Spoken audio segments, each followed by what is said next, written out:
What if the wars and geopolitical shifts we're all watching unfold aren't random at all? What if they're not just reactions to current events, but are actually the visible surface of a meticulously designed plan, one that was set in motion centuries ago? That is the provocative theory from our source material that we're going to break down right now. And this, right here, is the central question of our entire analysis. It's asking us to look past the day-to-day noise, the headlines and the chaos, and to search for a deeper pattern. Maybe even a hidden script that could explain the massive power shifts happening all over the globe. Okay, so to really get your head around this theory, we first have to look at the huge disconnect between the official story we're being told about global conflicts and the hard reality on the ground. Let's start right here. This statement from the president. It reveals the first major crack in that official narrative. See, there was this core assumption that it'd be a quick, decisive fight against an opponent that would just fold. That assumption turned out to be dead wrong. So what happens when reality doesn't match the plan? Well, the official story pivots. Suddenly, it's a story of complete victory. And the way they frame this is absolutely critical. The war isn't dragging on because of a bad strategy. No, it's because the enemy is supposedly too stupid to realize they've already lost. And this quote from military leadership, man, it just perfectly captures the public stance. Absolute strength. Overwhelming force, total dominance. The message couldn't be clearer. We are not negotiating. We are dictating terms. And here's the pivot.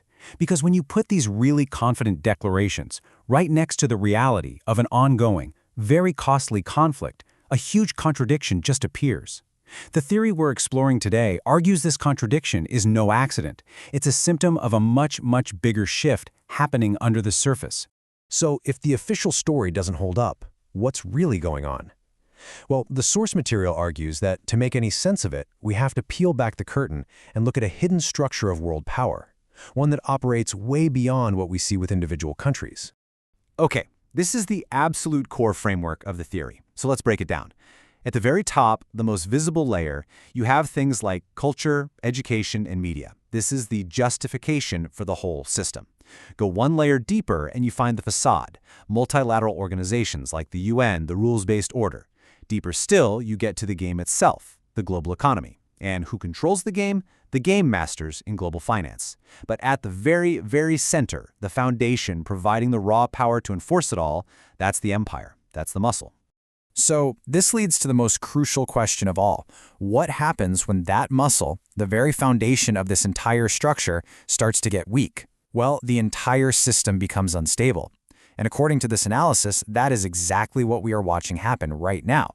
And that brings us right to the next piece of this puzzle, the argument that the current empire, the United States, is an empire in deep decline, showing all the classic signs of being, well, unfit for the job. Now, at a glance, this looks like total dominance, right? I mean, America spends more on its military than the next several countries combined. But the theory argues this number doesn't tell a story of strength. It tells a story of profound inefficiency and corruption. And if you want Exhibit A for that inefficiency, here it is. The day before, September 11th, 2001, the Secretary of Defense went on record and said that $2 trillion in Pentagon transactions could not be accounted for. This points to a system where money isn't just being spent wastefully, it's literally disappearing into a black hole. This slide really summarizes the whole diagnosis. The theory says the goal of the military-industrial complex has shifted. It's not about winning wars anymore. It's about having never-ending wars to keep the machine running.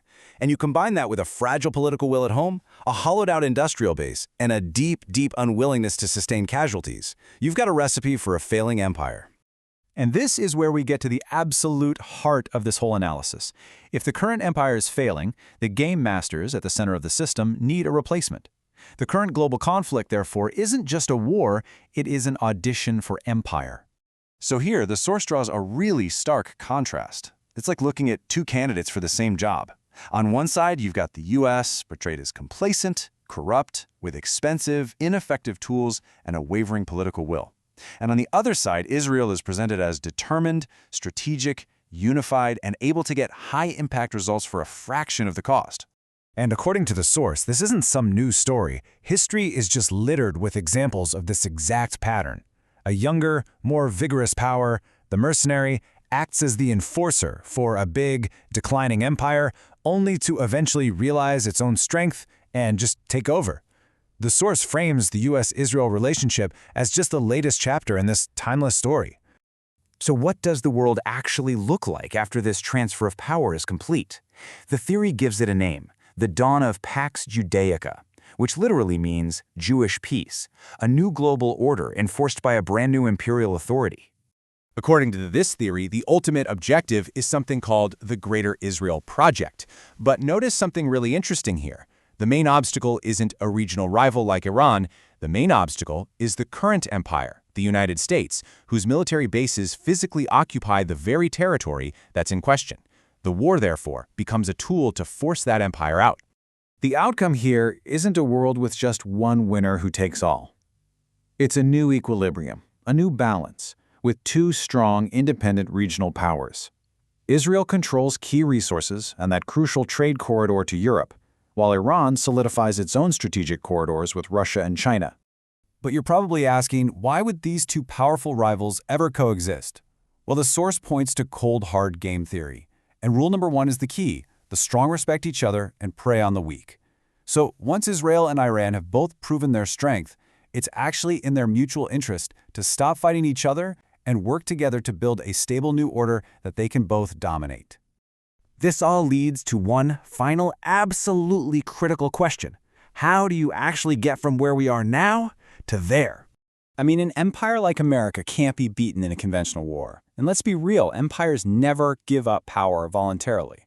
So if you can't push it out from the outside, how do you force it to leave? And this is the final and most unsettling move in the entire sequence. The theory concludes that the key isn't a military victory at all. It's economic.